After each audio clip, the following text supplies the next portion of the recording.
teman-teman, sebelum kita mempelajari anatomi tubuh manusia bagian posterior dan anterior beserta penjelasan dan fungsinya, kita harus mengetahui terlebih dahulu apa itu anatomi. Teman-teman, anatomi adalah ilmu yang mempelajari mengenai struktur tubuh. Kata anatomi berasal dari kata ana dan tomi, yang berarti memotong atau memisahkan. Jadi dapat disimpulkan bahwa anatomi tubuh manusia merupakan ilmu yang mempelajari potongan struktur tubuh manusia tertentu secara terpisah.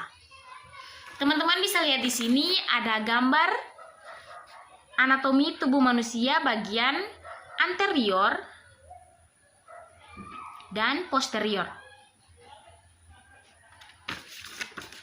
Selanjutnya kita akan lihat pengertian dari posterior dan anterior. Yang pertama yaitu posterior. Posterior adalah bagian tubuh yang letaknya mendekati punggung atau kloronal pada bagian yang membelah depan dan belakang. Sedangkan anterior adalah bagian tubuh yang terletak dekat atau lebih di depan bidang kornal. Yang selanjutnya yang akan kita lihat yaitu fungsi masing-masing bagian pada gambar. Seperti yang tadi saya sudah tunjukkan, di sini ada gambar dari bagian anterior dan posterior. Teman-teman juga bisa lihat di sini ada bagian-bagian dari gambar tersebut. Yang pertama yang akan kita bahas yaitu fungsi dari bagian anterior. Fungsi dari bagian anterior yang pertama yaitu tulang tengkorak. Tulang tengkorak berfungsi untuk melindungi organ penting di kepala, yaitu otak yang memberikan perintah ke seluruh anggota dan organ tubuh. Yang kedua yaitu tulang selangka. Tulang selangka berfungsi sebagai pengganjal untuk menjauhkan anggota gerak atas dari bagian dada supaya lengan dapat bergerak leluasa. Selanjutnya yaitu tulang lengan atas atau humerus. Tulang lengan atas berfungsi dalam gerak badan atas manusia. Tangan kita selalu bergerak banyak, makanya tulang ini mempunyai fungsi alat gerak penting. Selanjutnya yaitu tulang dada atau sternum. Tulang dada berfungsi untuk melindungi organ dada dari cedera. Jantung dan paru-paru menjadi organ dada yang sangat dijaga oleh tulang dada. Yang selanjutnya yaitu tulang rusuk. Tulang rusuk berfungsi untuk melindungi dada, jantung, paru-paru, hati, dan organ dalam lainnya di rongga dada. Yang selanjutnya yaitu fungsi tulang pengumpil atau radius. Fungsi tulang pengumpil adalah menjadi penyusun kerangka lengan bawah sebagai bagian dari kerangka alat gerak atas manusia atau ekstremitas atas manusia. Yang selanjutnya yaitu fungsi tulang hasta atau ulna. Fungsi tulang hasta yang paling utama bersama dengan pengumpil adalah untuk membantu rotasi tangan. Selanjutnya yaitu tulang paha atau femur. Tulang paha berfungsi untuk membantu kaki bergerak dengan gerakan lurus dan menekuk ke arah pinggul, sehingga penting sebagai alat gerak manusia bagian bawah. Yang berikut adalah tulang lutut atau patella. Tulang lutut adalah tulang berbentuk segitiga dan tebal yang akan bersendi dengan tulang paha atau femur. Fungsi dari tulang lutut adalah membungkus dan melindungi sendi lutut. Yang selanjutnya yaitu fungsi tulang betis.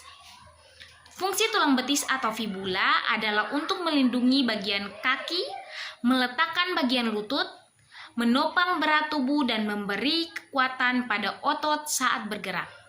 Selanjutnya yaitu tulang kering atau tibia. Tulang kering memiliki fungsi sebagai penyambung bagian lutut dengan pergelangan kaki. Tulang kering juga dapat menyangga otot yang berada di bagian tungkai kaki manusia. Dan yang terakhir atau fungsi yang terakhir adalah tulang ruas jari kaki atau falang. Tulang ruas jari kaki berfungsi agar tulang, otot, dan saraf pada jari kaki membantu kaki dalam menyangga tubuh saat berdiri. Jari kaki akan melentur dan memanjang untuk membantu tubuh saat berjalan, berlari, atau berdiri. Selanjutnya yang akan kita bahas yaitu fungsi dari bagian posterior. Bagian posterior memiliki beberapa fungsi. Di antaranya yang pertama tulang tengkorak. tulang tengkorak memiliki fungsi yang sama yang ada pada bagian anterior, yaitu berfungsi untuk melindungi organ penting di kepala, yaitu otak yang memberikan perintah ke seluruh anggota dan organ tubuh. Yang kedua yaitu fungsi tulang belikat. Fungsi tulang belikat adalah sebagai penghubung antara tulang lengan atas atau humerus dengan Yang kedua yaitu fungsi tulang belikat. Fungsi tulang belikat adalah sebagai penghubung antara tulang lengan atas atau humerus dengan tulang selangka agar bisa menjadi satu kesatuan yang menyokong pergelangan lengan. Yang ketiga yaitu tulang punggung atau vertebra. Tulang punggung berfungsi untuk memberikan struktur dan menyokong tubuh serta melindungi saraf tulang belakang. Selanjutnya yaitu tulang pinggul. Tulang pinggul adalah kumpulan tulang yang terletak di bawah pinggang dan berfungsi sebagai penyangga organ di area perut. Panggul juga menjadi penyambung antara tubuh bagian atas dan bagian bawah. Selanjutnya yaitu fungsi tulang pergelangan tangan atau karpal. Fungsi tulang pergelangan tangan adalah sebagai alat gerak tangan, tempat menempel otot tangan, dan penghubung antara tulang jari dengan tulang pangkal lengan. Selanjutnya yaitu fungsi tulang telapak tangan atau metakarpal. Fungsi tulang telapak tangan adalah untuk menghubungkan antara tulang-tulang jari atau disebut juga phalanges dengan tulang pergelangan tangan atau disebut karpal. Fungsi lainnya adalah memberikan sebuah bentuk terhadap bagian telapak tangan. Dan fungsi yang terakhir yaitu fungsi tulang ruas jari atau falang. Fungsi tulang ruas jari atau falang adalah untuk membentuk struktur dari jemari. Oke teman-teman, itu tadi adalah gambar anatomi tubuh manusia beserta penjelasan dan fungsinya. Sekarang kita akan mempelajari mengenai macam-macam gambar dari jaringan dan fungsinya. Oke teman-teman, yang pertama akan kita bahas yaitu jaringan penutup. Jaringan penutup terbagi atas dua macam, yaitu yang pertama jaringan epitel dan yang kedua jaringan endotel. Jaringan epitel adalah jaringan penutup yang menutupi tubuh atau permukaan tubuh bagian luar dan bagian dalam yang berhubungan dengan udara. Bisa teman-teman lihat di sini, inilah gambar dari jaringan epitel.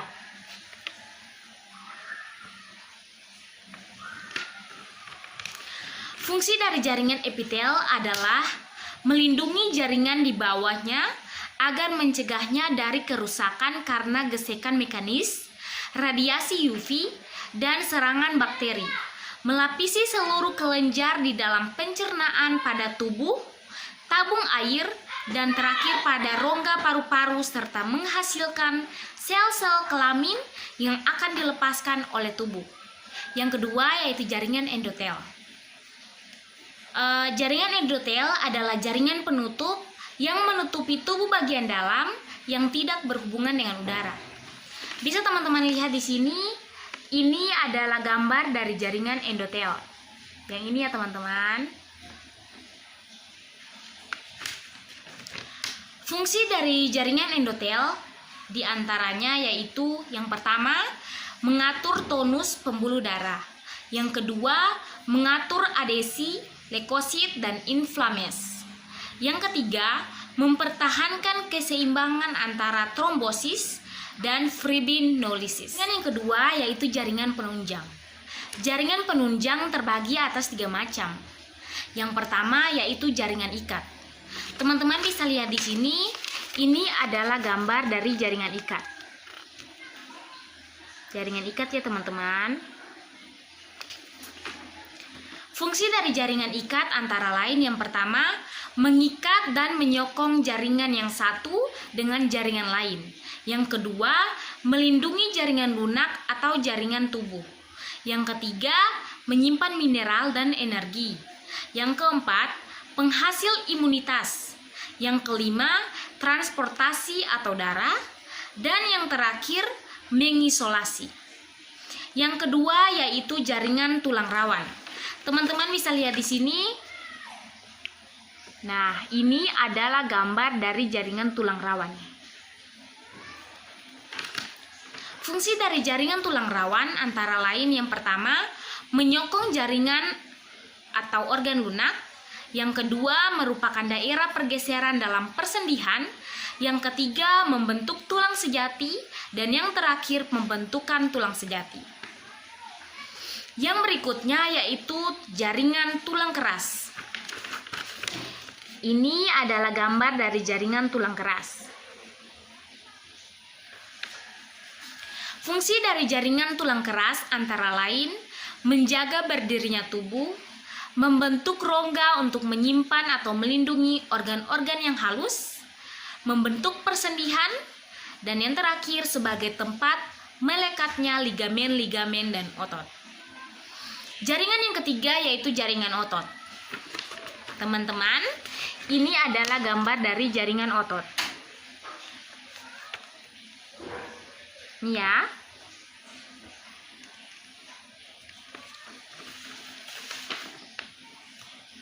Fungsi dari jaringan otot ialah berhubungan dengan lokomosi atau pergerakan. Pergerakan yang dihasilkan dari kontraksi jaringan otot berperan dalam melaksanakan fungsi tertentu di dalam tubuh. Antara lain, yang pertama menggerakkan rangka atau tulang, yang kedua menggerakkan organ-organ pencernaan, yang ketiga menggerakkan jantung, dan yang terakhir menahan tekanan. Jaringan otot juga memiliki fungsi untuk alat gerak aktif. Jaringan ini dibagi menjadi 3 macam, yaitu otot polos atau halus. Otot polos terdapat pada dinding alat dalam, berfungsi melapisi dinding organ berongga pada tubuh. Contohnya usus dan pembuluh darah. Kontraksinya menciutkan ukuran rongga-rongga tubuh yang berongga. Yang kedua yaitu otot lurik. Otot lurik terdapat pada rangka, menimbulkan gerak pindah atau locomotion, dan juga terjadinya macam-macam gerak tubuh lainnya. Dan yang terakhir yaitu otot jantung, terdapat pada dinding jantung. Tadi sudah saya tunjukkan. Ini adalah macam-macam dari otot yang tadi sudah saya sebutkan satu persatu. Ini ya teman-teman. Jaringan yang selanjutnya akan kita bahas yaitu jaringan saraf. Teman-teman bisa lihat di sini. Ini adalah gambar dari jaringan saraf. Ini ya.